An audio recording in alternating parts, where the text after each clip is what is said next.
जा रहा है, डकैती की जा रही है, लेकिन इस पे कोई बोलने वाला नहीं है।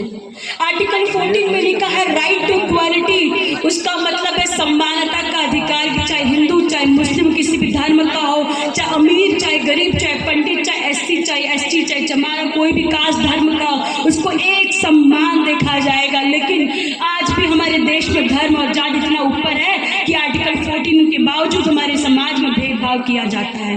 आर्टिकल 15 में लिखा है prohibition of discrimination on the basis of caste, sex, place of birth. इसका मतलब है कि हमारे देश में कोई भी धर्म जाल के लोग हैं, उसके लिंग के नाम पे, धर्म के नाम पे, जात के नाम पे और उसके जन्म स्थान के नाम पे भेदभाव नहीं कर सकते, लेकिन आज भी ये होता है।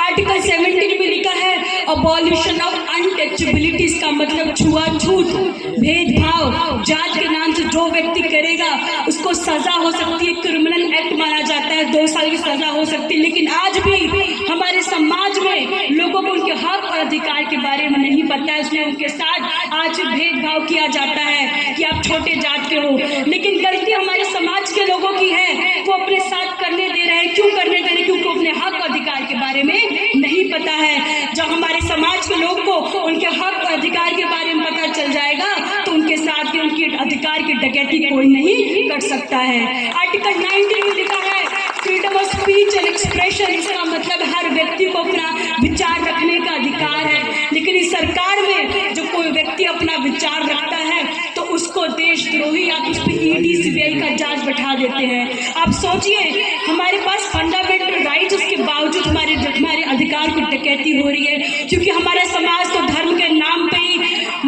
पोलराइज और ध्रुवीकरण में रह जाते हैं। लेकिन आप सोचिए, अगर आप अभी नहीं सोचे तो हमारे आने वाली पीढ़ी तो आपको कोसेंगे, जब संविधान खतरे में था तो आप क्या कर रहे थे।